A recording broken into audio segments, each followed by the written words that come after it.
Pilipinas, magandang araw po sa inyo, lalo na po yung mga kababayan nating overseas Filipino workers. Pinoy abroad, nasaan man po kayong panig ng daigdig, magandang araw po sa inyo. Itong vlog na to, hindi lang para sa mga OFW, kundi sa kanilang mga kamag-anak dito sa Pilipinas at sa lahat ng mga Pilipino. Sige, diretsahan tayo. Maraming party list ang tumatakbo. Isa na dito ang number 83, OFW party list. At ang kinatawan dyan si Representative Marisa Delmar Magsino. Magandang araw po sa inyong lahat. Congresswoman Marisa Delmar Magsino ng number 83 OFW Party List.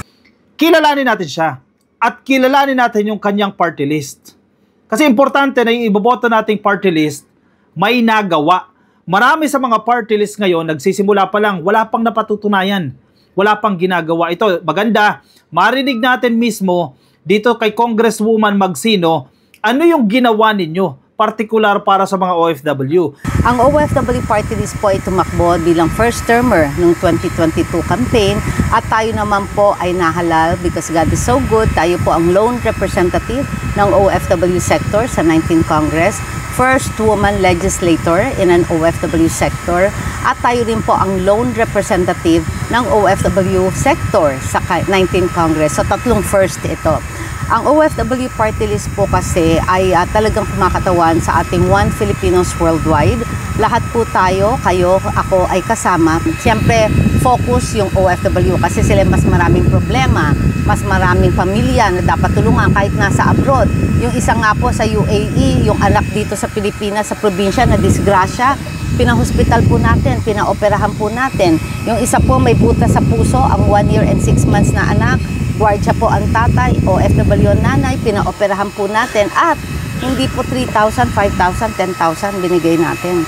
Binayaran po natin yung may butas sa puso ng 750,000 pesos. Yung pong na-aksidente na anak ay 350,000 pesos. Bakit po? Marami pong humihiling sa atin na hindi po OFW. Nagkakataon po na nakakadirekta sa atin sila kasi po, di ba, nag-iikot tayo, binibisita natin sila. Marami po tayo na pag-aaral na hindi po pamilya ng OFW. Marami po tayo nabigyan ng livelihood, sustainable livelihood program na hindi po OFW. Marami po tayo na pa-hospital na hindi po OFW. Ito po ay One Filipinos Worldwide para sa atin pong lahat. Yan ang sinasabi ko sa inyo. May ginagawa as compared to yung party list. Pasensya na sa mga tatamaan ha.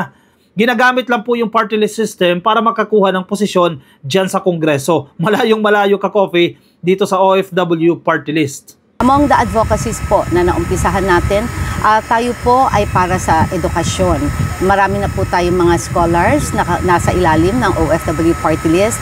Tayo po ay meron din pong programa tungkol sa medical at napakarami na natin nabigyan ng mga medical, welfare and financial assistance. Nandiyan din po yung LAGO, Livelihood Assistance for OFWs, o itong ating grant na mula po sa Buhay OFW Foundation. Sila po ay nagtayo ng mga negosyo nila sa halagang 20,000 pesos each. Pag sila po ay napalago ito, pwede pa naman pong madagdagan kung makikita po natin na maganda ang kanilang proyekto at kanilang hanap buhay. So itong integration na isinusulong at ginagawa ng OFW party list, sana ang pagtatrabaho nila sa ibang bansa ay magiging option na lang, hindi na dispersion ang naidudulot nito. Siyempre, may mga iiwan, lalo na yung iba, maliliit pa yung mga anak, marami makaka-relate sa ating mga OFW dyan. 1 taon pa lang yung anak, yung iba 6 na buwan pa lang, kinakailangan iwanan at magtatrabaho sa ibang bansa. Yung iba, domestic helpers, imbes na maalagaan yung kanyang anak, isasakripisyo niya yan na makasama niya, makita niya yung paglaki ng kanyang anak para makapagtrabaho at makapagsilbi sa ibang pamilya. Ang gusto ng OFW party list at ang ginagawa nila ngayon ay magkaroon ng mga livelihood programs, partikular sa mga OFW, para magiging option na lang ka-coffee, yung pangingibang bayan. Ilan pa po doon sa ating isinulong, yung sa mga senior citizen natin, na dati 20% sa mga gamot lang. Ngayon pati health products, herbal products, and gatas ay pwede na rin po. Doon sa 20%, hindi na kailangan dalhin ng mga booklet nila, ay din na lamang po. And meron din po tayong final na batas, final na bill tungkol po sa retirement ng mga OFWs.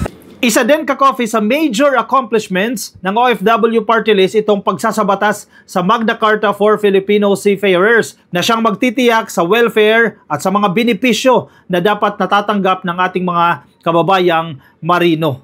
Ito, hindi ko ito malilimutan nang kinakausap namin si Kong Magsino, in-explain niya sa amin. Kasi kung ikaw ay kinatawan ng mga OFW, dapat alam mo yung concerns ng mga OFW.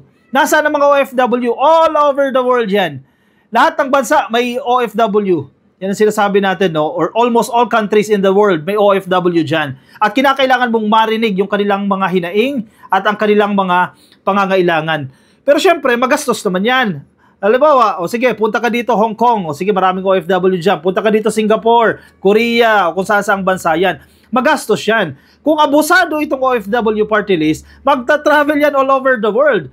Ang problema, galing sa gobyerno yung pondo. Mauubos yung pera ng gobyerno, ng kongreso. Pero itong pagbiyahe ni Congresswoman Magsino, ito, very proud ako dito ha, nung sinabi niya sa atin ito, hindi gumastos ang gobyerno.